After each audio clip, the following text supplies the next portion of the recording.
What's going on, everyone? This is John, the Wolf eCom. I have one of my favorite inner circle members here, Maxi. He has been with us for almost a year now, and he has absolutely been crushing it in the European markets. Came to us probably almost a year ago, right? About 10 months ago, maybe. Yeah, it was actually like around this time last year.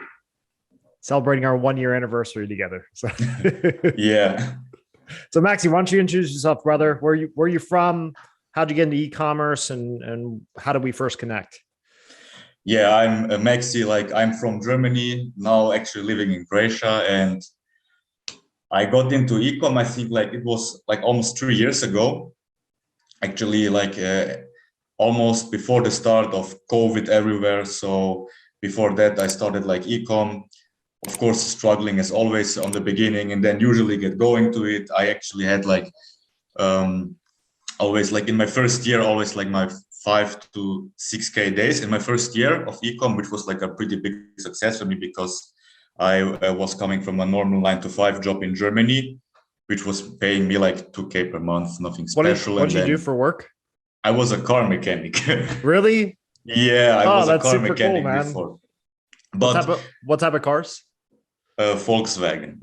Okay, nice. Of course, German, of course. Even before that, I was like used to computers and everything. So that's why I could like learn all these ecom skills pretty fast for me. So it wasn't like I was like only like a hands-on type guy on working with hands. I was like before that always good with computers and everything. And that's how I basically, I don't know.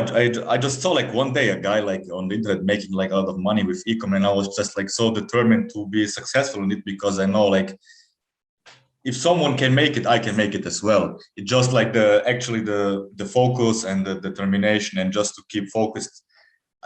Sometimes I view like e-commerce like going to the gym. You know, everyone is going to the gym, but only like 2% of them are actually looking good. So everyone is doing e-com, but nobody is like actually doing good. You know, so you actually have to everything. You know, always keep your mind and be determined and put in the work, even if it doesn't sometimes work out, like what actually lead me back then to you, because I had like my success. I thought everything was going smoothly, and then back then I didn't even know about all these Facebook bans and shutdowns and everything. And then back then I think it was on Facebook or somewhere where I saw like your page. Then I watched like a bunch of your YouTube videos actually before joining your course, and that's where actually my whole business started to go bigger and better, because all these bans and the other stuff like went slowly away with implementing your things, and then we could like actually focus on growing our whole business in different markets and not only Germany, because since I was only speaking German natively, we only had like the German stores, German market, and then day by day, you know, with like avoiding all the bans and everything, we could even manage to duplicate our stores to countries such as the Dutch store. We had a Swedish store, Norwegian store, even French market we did as well. What are you doing daily in revenue across all your stores? It's about 20K usually when all stores are active. It's like usually 5 to 6K per store in a market. One market is usually doing like more than the other. For example, for us, it's like always been the German market, the main market, because everything we are going to test in different markets was always usually tested before in the German market, because I speak natively German. So I tell like all my VAs and other employees to first test in German to make all the landing pages perfect, because then I can double check by my own and proofread and everything. And then usually the German market is like the one that makes 70% of the revenue of all markets together usually. And you don't use PayPal, correct? Yeah, we use only Klarna and Support. So anyone that believes you can't be successful in Germany, Maxi just proved you wrong. Yeah, we used PayPal back then, but in my opinion, people will actually even pay without PayPal. The only thing is people always think, we need PayPal because all our customers are paying with PayPal. Because what people usually do is they check their revenue and then they see how many people paid with PayPal. Of course, they pay with PayPal because you offer them PayPal. If you take it out, then you, of course, the thing is Facebook will adjust. Facebook will bring you PayPal customers if you offer PayPal, but after, let's say you remove PayPal, your conversion rate will like, let's say, drop to 40% lower in the first 1 to 3 days, even 4, and then it will go back up again. And it comes even like down at the end of the day to your product that you're selling, to your store. Yep. If it looks pretty nice and everything trustworthy. For example, we are in the skincare niche, beauty niche. We are selling to mainly women, and women just like to purchase with Klarna and Klarna support. This is like in Germany, almost the new PayPal. You know, you can pay when the product comes to you. We have like a pretty acceptable shipping time, 7 to 10 days. So, and Klarna charges usually the customers first after 2 weeks. I love hearing this, man, because I'm in a lot of like the same masterminds and stuff that you are. And everyone says that you need PayPal to win in Germany. So it's super cool to personally know someone that is legitimate, that's kicking ass in the German market. And you're not letting, I mean, you could probably make PayPal work if you wanted to figure out your account and everything. I don't know if you have holds or got shut down or whatever, but the point is that you've made it work. Like, so really, it really comes out. What matters is that you have really good ads, a really good product and offer that people want, right?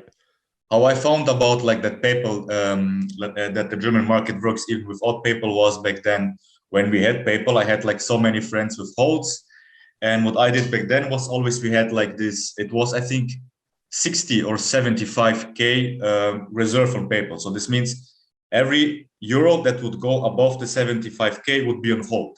So I always removed PayPal from the German store after 75K that went through.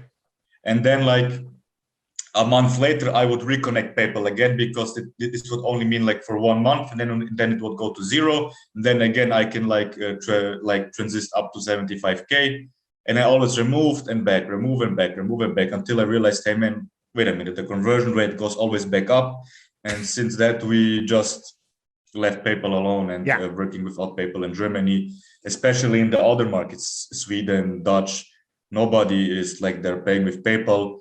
The only PayPal market I know is France, but even if you are having like a nice store, you can even sell there with card as well. And if you don't have like any 300 euro product, you know, I mean, with more expensive products, maybe you would need to use PayPal, like 500 euro, 300 euro products.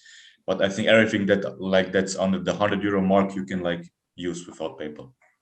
So let me ask you some questions around what you believe makes you successful, right? Because you are definitely in the top 10% for sure of dropshippers, probably the top like 1 to 3% with your consistency. So this is a 2-part question. First, what do you believe strategically on the Facebook ban side has served you the most? Because I've known you for almost a year now. You're super involved in our community. You've had probably the most consistent performance, regardless of whether or not Facebook is in a bad mood, right? The second part of the question is, put the Facebook bans out of the equation.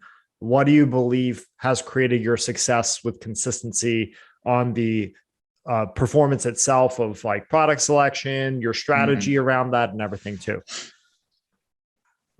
So let's start with the Facebook side. The thing is, it's not like that I'm not facing Facebook bans like everybody else. Like my things get banned like sometimes on a daily basis. Like even today I got like BM blocked or something else, like, but it is what it is. I just live with that and I expect these things to happen. So the one thing is I keep these things always in mind, that things will break on one place or the other. So for example, to avoid at least account bans, in terms of ad accounts, we're using agency accounts, but the other stuff like Facebook business managers and profiles, everything, you can get like agency accounts in these kind of things.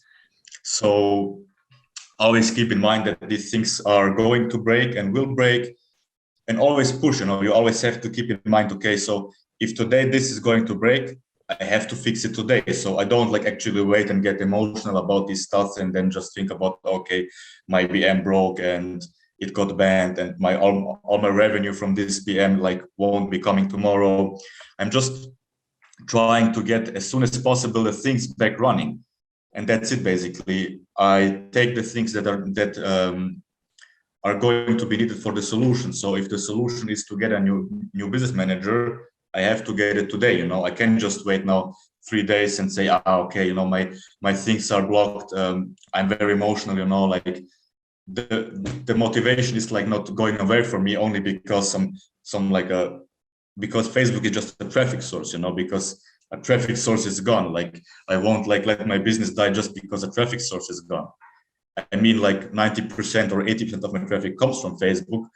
But at the end of the day, like we just implement all your updates and hacks and everything that is being told in your group, and it helps. You know, if you actually implement the things that are being told and shown, you are good to go. You know, many It's people just hard. just think about It's like a numbers game. Actually, you have to sometimes test out even multiple profiles and business managers. So, for example, last week on Friday, I think it was on Friday or even Thursday. It was on Thursday. So one of our BMs got blocked, and I told like the agency to move our accounts to the new BM. And what happened? The new BM got blocked again.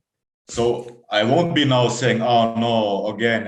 I just buy a new business manager and that's it. You know, I pay now and these 80. and if when Facebook calms down, because it always goes like this, Yeah, you might have 2 months where nothing happens, right? yeah. So go hard on the easy months and be careful on the harder months, and that's it. Basically, you always have to keep in mind, like I always sometimes see profiles and BMs like testing, you know, like product testing. You have to test it off. If it works, it works. If not, if not. Like you can't just, you know, get like a new BM and thinking, okay, now my problems are gone. When you would get hit, like when we first connected and you initially got hit, how do you remember what it was like then for you versus how you described today and how you handle it emotionally now? You mean like before we connected or when we connected? Like when you first got banned, like how did you handle that? Oh, it was like very bad. I felt like homeless, man, like a guy without a job and anything, you know, like because I was like only living off ecom, and then my DM got blocked, and sometimes I got like I made like 20K or 50K profit in my first year in 1 month, and then like the next month zero because everything got blocked, and I don't know, I just felt like everything was falling apart. But now I'm just like maybe if I was like I'm just taking a deep breath and thinking about, okay, today I will going to implement the other things. But what I can say is that since I went to your course, there was never one day where I haven't had Facebook traffic. I love hearing that, man. Which is like actually like one of the biggest success things, because back then I had like multiple days or months without Facebook traffic because everything would get blocked. But since I joined you things and this, I never had like even one day without Facebook traffic, you know. That's awesome. Back then I thought like 1K was much, and now it's like just easily there. And even with a broken BM, I managed to get somehow 1 or 2K per day. I love hearing this, man, because like, you know, I've worked with a lot of people last year, and more than half of them, like it's like this crisis whenever something gets disabled. So I appreciate you being honest and not making it, not painting a picture that everything is perfect and invincible. Cause that's not the reality. The reality is you're going to have problems, but do you want to have problems and have Facebook traffic, or do you want to do TikTok only? You know, I think that's what people have to choose, right? Which is cool. Some people know TikTok. I don't know it very well yet. But yeah, that's cool, man. I'm super happy. I tried some TikTok ads as well. Usually I try to have like 3 to 4 traffic sources for at least one store. Like I said, for example, Germany is like, I call it my main base, where I have like 4 or 5 traffic sources. So Google Ads, Pinterest, Facebook, TikTok, but still even on the German store, Facebook is like 80%, 90% of the traffic source. And I've got a cool TikTok hack I'll show you after we get off. Okay. Like, really, really cool if you want to cut your CPMs down like 75%. Yeah. But the thing is, people are always like in e-commerce telling like, yeah, it's either Facebook is like going down or they're telling Facebook ads don't work. It's like complete nonsense, man. Everything works. Especially, I would even say nowadays Facebook is even like one of the best. I think there is no platform, man, where you can rely on steady results. Actually, man, like on TikTok, you put a creative, it will burn out in 1 to 3 days. Facebook is still like, I would say, the king. You know, you like just put up 10 ads at €100 CBO or 10 ads per or €10 per ad set, whatever, and test, and you can expect consistent results. That is like, I think it's like all these bans and everything make it harder, but at the end of the day, it's like even better for us who are using it and Yep. having success. We're getting less competition. Everybody is running away, like somebody running to Pinterest, to Google ads, to TikTok ads. Everybody's running away from Facebook, even though Facebook is still like the king and is going to deliver consistent results if you're testing enough creatives, for example. So let's talk about strategy itself. Let's just Mhm. assume Facebook's working without any minimal issues. You got that Mhm. checked. What do you believe has created success for you on the strategy side?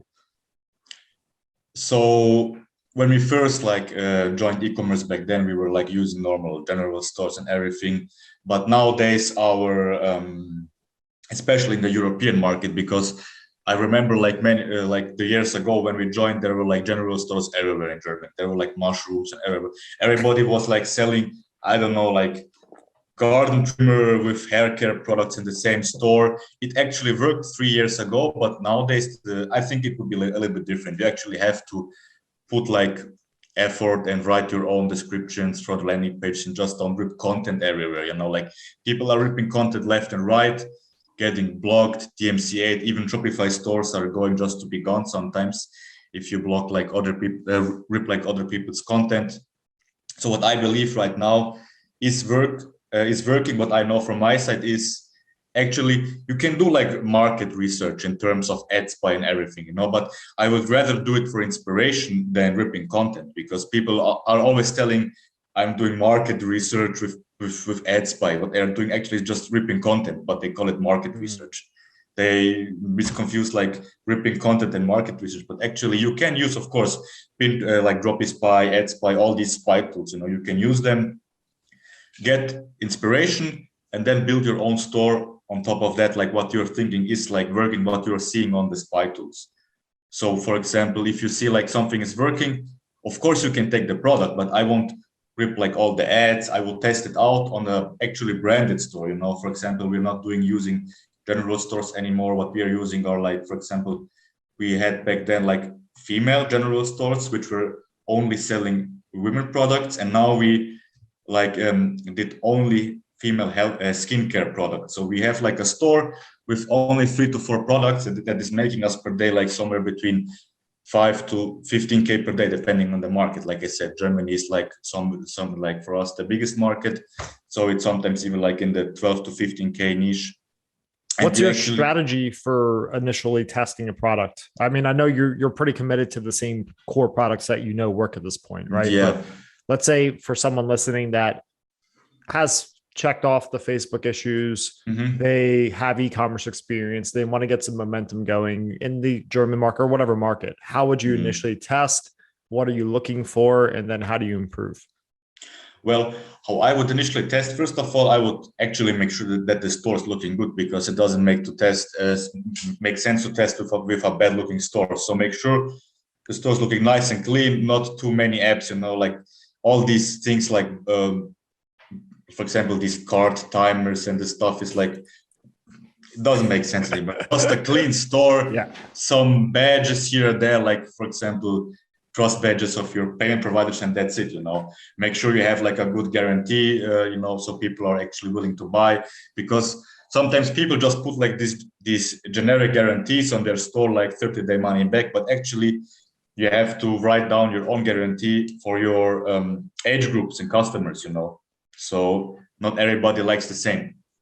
Yep. So let's say you have like found the product and everything. What I would do is we usually test with like 10 ad sets, usually 10 interests, and €10 usually per interest. And then under each interest, under each ad set, we usually have like 3 to 4 videos. Or sometimes what we also like do is dynamic creative, since the breakdown is working on Facebook. You can break down, like let's say you put like 5 videos or 4 videos, 3 ad copies, 3 headlines. So you have like 4 times 3 times 3 combinations, and Facebook will actually then show you which text was the best, which headline was the best, and which video was the best. And after that, if that works, you can like make a static ad out of it.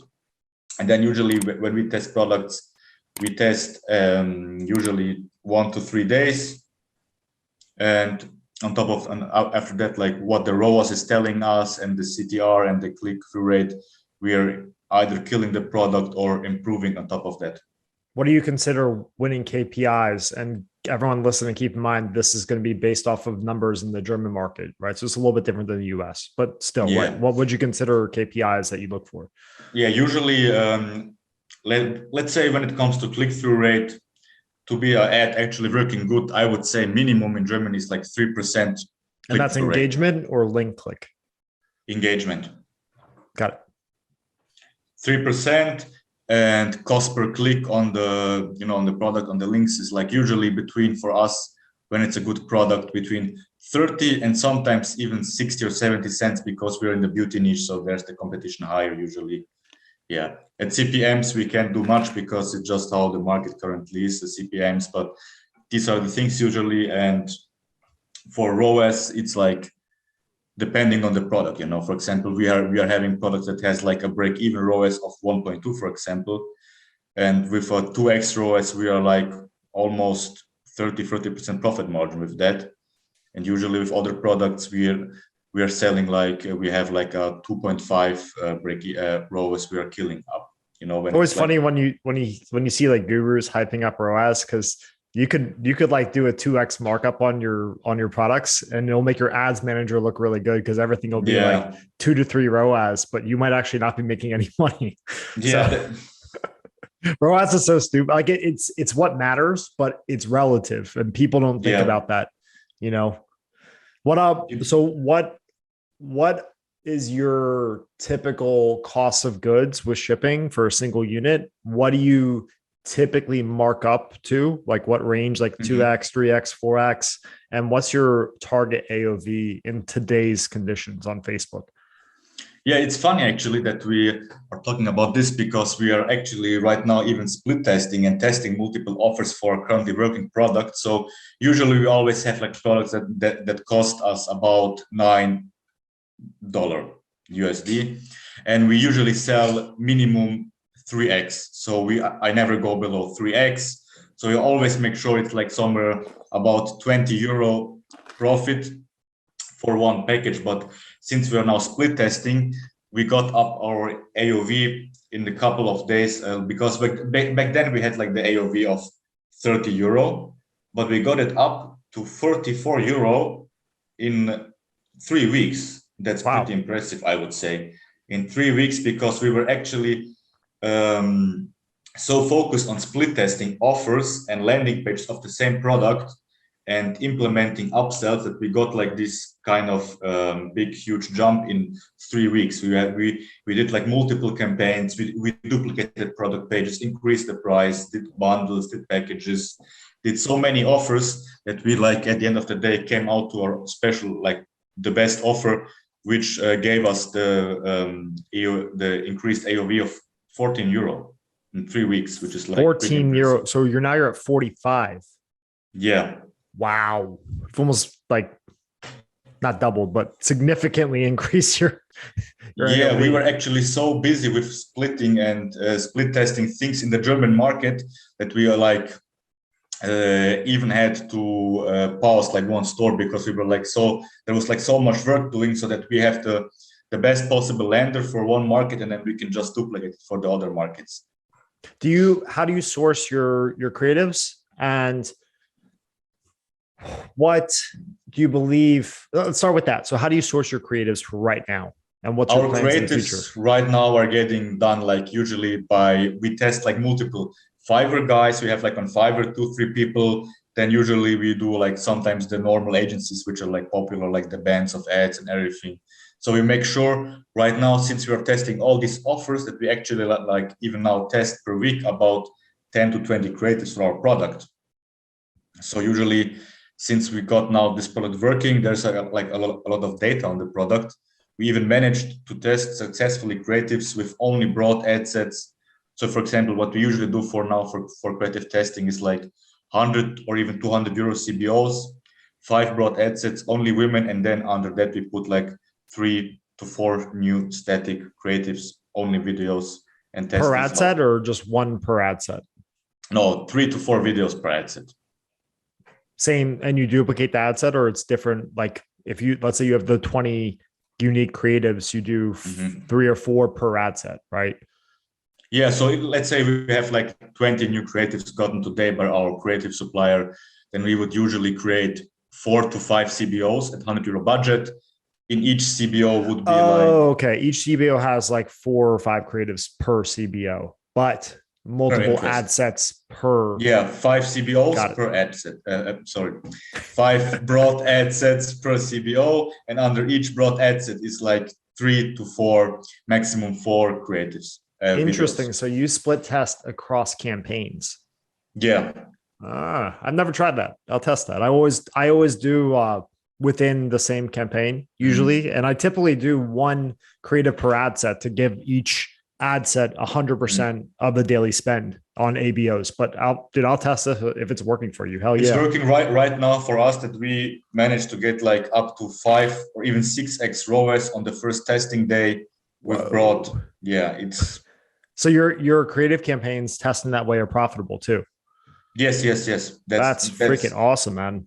We're looking after that. We actually like, because since the product is like validated and everything, we're actually like looking that the testing campaign has at least 3x ROAS. Fuck yeah. Awesome. At least in Germany, because the other countries as well. But since Germany is like always the main testing market, everything that works gets moved to the other markets. It moves over well. Yeah. So let's talk about conversion rate optimization. What do you believe it is about not just a great product, great offer, great creatives? What else gives you a competitive edge with your stores? To be honest, it's like always depending on which market, because since we are selling in Europe, every market has its own local payment methods. That's like one big thing, people are always missing out on that. I don't know, like I've heard like many people coming from US and they don't know which local payment methods they need. For example, in the Dutch market, it's, I would say, almost annoying that these people don't even buy with cards, because all these nice upsell apps, post-purchase apps, they don't even work in the Dutch credit market. Card. Yeah. Because they only appear when the people purchase with credit card, So for example, this was like a few months ago when we wanted to try our new post-purchase funnel, which was working in Germany very nice, because people sometimes still pay there with card, or these post-purchase funnels get shown like when they purchase, like, I don't know if it was support. Sometimes they get, I think, with Klarna support. I'm not sure. But in Germany, people use sometimes the card, so that's why it got shown there and worked. And we were like thinking, okay, let's just implement it into the Dutch market. And it was like only one view, but like almost 100 purchases on the store on the same day. So yeah, and then everyone went with the local payment. What's the one? It's I know it's the weird one in the Dutch market, right? In the Dutch market, so Dutch market for us is like Belgium and Netherlands in one store. So no, the payment, the local gateway. What's it called? Yeah, the local gateway for the Netherlands would be ideal, and for Belgium would be Bank Contact. So you actually have to have both in one store if you want to mix, like we do Netherlands and Belgium together. So you would have even Klarna. So sometimes we have like Klarna, Bank Contact, and Ideal in one store because of the Dutch market. But it helps with the conversion rate immense. And guys, full disclosure, Maxi has hooked me up with multiple stores that have these gateways, which has been a game changer for me. And I know, like, you're listening, like this is a large part of why, like what you said, 99% of the sales in the market are coming from these gateways. Yeah, it's like, even if I can provide these stores and we got this, but it's like annoying, man. I would love if it would be like in the US, so you can like implement like many of these nice apps which work like perfect with the cart integration of Shopify, the native things. But it is what it is. You have to adapt on these markets if you want to sell there. But it's your competitive edge. Right? Yeah, basically that's like the nice thing. And in combination with all these Facebook bans, people get shut down. It's perfect. So you're winning because you have a Facebook ban advantage and a payment processor advantage, right? Yeah. What do you find? So like when someone gets a new, on average, because you've started helping more people get these stores, right? Mm-hmm. Well, on average, like what's usually like when you have to like warm up the store typically today? Because I got my stores from you a few months ago, so I don't know how it is today. You basically have to treat these stores like a merchant account, basically, because for example, Shopify Payments is working together with Stripe. I don't know if anybody has actually seen that, but on your bank account statement, if you get paid by Shopify, it says Stripe. So you actually have to treat it like a normal merchant account. You have to warm it up. You have to make sure that you have all the supplier invoices, and you have to actually make sure that you're shipping out and actually shipping out pretty fast, because Stripe, Shopify Payments is like a low risk merchant. They actually expect like nowadays 5 to 7 days delivery. And sometimes guys are like coming up and saying, yeah, my trackings are like moving, but after 2 weeks. Like, come on. Well, Stripe's technically an aggregator. They're not actually a payment processor themselves, which is funny because now they're like working with Shopify for the last year or two.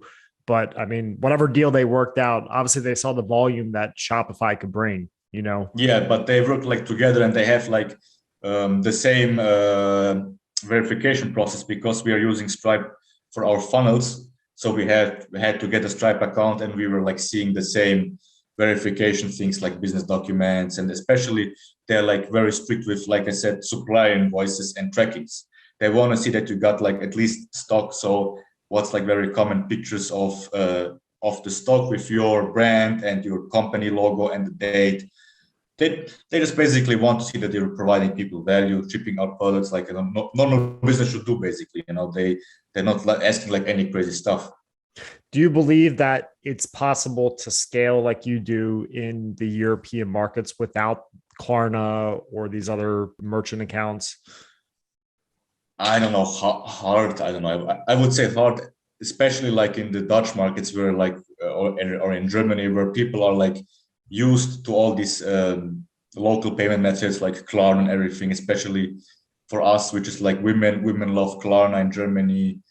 They just love the thing of they click and they pay, and because Klarna works like this, Klarna will give the money to us, and then they will ask the money from the customer like 2 to 3 weeks later, which is like very convenient.